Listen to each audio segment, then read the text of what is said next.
हिंदी का जो है तो मॉक थर्ड का हम आंसर देखेंगे। फर्स्ट क्वेश्चन था किस तरह के लेखन को आकलन में शामिल करना उचित है।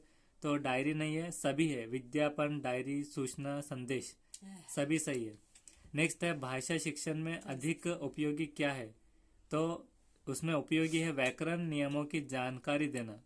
व्याकरण नियमों की जानकारी देना है, कठिन भाषा का प्रयोग करना नहीं है। नेक्स्ट है हिंदी शिक्षण के मामले में शिक्षण कौशल्य की शिक्षा का अर्थ क्या है। तो गद्दी विधियों की एक बहुसंख्या, ये सही जवाब है। नेक्स्ट है भाषा में आकलन संभव क्या है। सीखने और सिखाने की प्रक्रिया के दौरान अवलोकन द्वारा, ये सही है।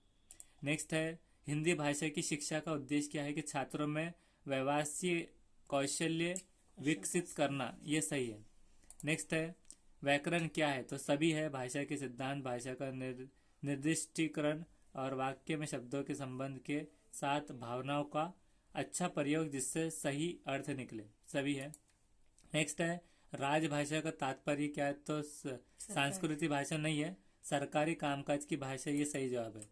नेक्स्ट है एट किस विधा के शिक्षण के समय आप मौन पठन को महत्व देंगे। तो एकांकी गलत है, निबंध को देंगे। निबंध विधा के शिक्षण के समय आप मौन पठन को महत्व देंगे। मौन पठन निबंध के वक्त में। तो यहाँ पर है नाइन्थ सूक्ष्म शिक्षण प्रक्रिया में कितने चरण है। तो 6 नहीं है, 3 है सिर्फ। सूक्ष्म शिक्षण प्रक्रिया में 3 चरण।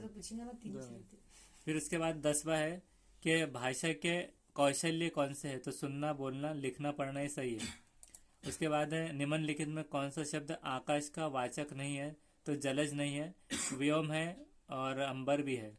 उसके बाद है बच्चों में भाषा संबंधी प्रमुख कठिनाइयाँ कौन सी है। तो सभी है। वर्तनी संबंधी कठिनाई, उच्चारण संबंधी, पाठन संबंधी। उसके बाद है 13th कहानी कथन के उद्देश्य में कौन सा पक्ष शामिल नहीं है। भाषा के लिखित रूप से परिचय है। उसके बाद है 14th नागपुरी संतरे प्रसिद्ध है। इस वाक्य में नागपुरी शब्द गुणवाचक, सही है। 15 है कि भाषा शिक्षण में पाठ्य सामग्री और उसके शिक्षण सिद्धांतों का चुनाव निम्न में कौन से आधार पर किया जाना चाहिए।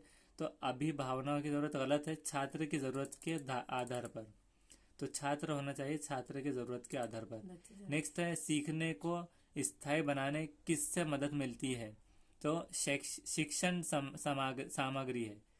मौखिक नहीं है, शिक्षण योजना नहीं है, सब भी नहीं है। शिक्षण सामग्री से मदद मिलती है सीखने को स्थायी बनाने।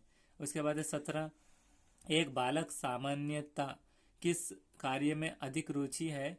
तो जो यथार्थ जीवन से जुड़ा हो, ये सही है।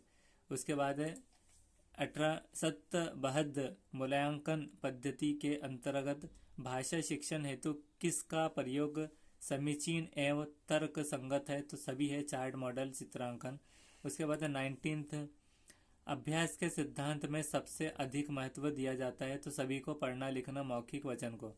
उसके बाद है 20 भाषा में वाचन कौशल्य का अर्थ क्या है कि पाठ्य सामग्री के शुद्धता के साथ पढ़ना जिसका अर्थ स्पष्ट हो, ये सही है।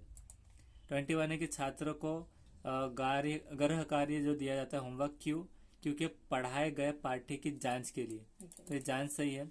उसके बाद है 22 कक्षा में भाषा शिक्षण के समय किस प्रकार के छात्रों पर ध्यान देना आवश्यक है। तो सभी जिनको सीखना अत्यंत कठिन है, जो बार बार सीखने पर सीखते हैं और शीघ्र सीखते हैं, सभी है।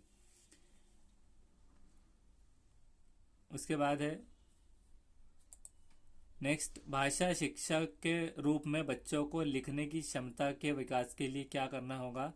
तो लेखन अभ्यास करना होगा। लिखने के लिए लेखन, श्रवण नहीं है। उसके बाद है निम्न विधियों में से कौन सी विधि है जिसमें छात्रों को अधिक से अधिक भाग लेकर अवसर मिलता है।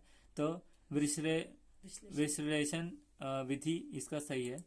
नेक्स्ट है उपचारात्मक विधि उपयोगी किसमें है। पिछड़े बालकों के सुधार के लिए है, प्रतिभावान बालकों के लिए नहीं है, सभी बालकों की उन्नति में नहीं है। पिछड़े बालकों के सुधार के लिए उपचारात्मक विधि उपयोगी है। नेक्स्ट है आगमनात्मक विधि का एक फायदा निम्न में से कौन सा है। तो सब है कि सिद्धांत पर आधारित है और सामान्यकरण के लिए उदाहरण पर चले और वाक्यकरण में विशेष धारणा के बीच से अंतर को समझने के लिए छात्रों की मदद करता है उसके बाद 27 चौराहे पर खड़ा ट्रैफिक पुलिस सिपाही जो हाथों से वाहनों को आने कहता है, तो वो सांकेतिक है इसमें से भाषा।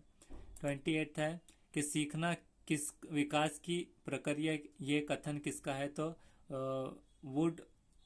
वुडवर्थ, ये सही जवाब है, वुडवर्थ। उसके बाद है इस तरह का चार्ट चित्रों और चित्र के रूप में शिक्षण सहायक सामग्री हिंदी के शिक्षण में इस्तेमाल किया जाना चाहिए, तो हमने किया था 1 और 2 दोनों, तो सही है, महंगी नहीं है उसके अंदर। उसके बाद 30 निम्नलिखित व्याकरण शिक्षण पद्धति में कौन सा समय पर पाठ्य पुस्तक या रचना लेखन की शिक्षण की परेशानी है, तो आकस्मिक विधि उसका सही जवाब है। अग्रणात्मक निगात्मक नहीं है, आकस्मिक है। तो ये है, नेक्स्ट वीडियो में नेक्स्ट सेशन देखेंगे इसका। Thank you.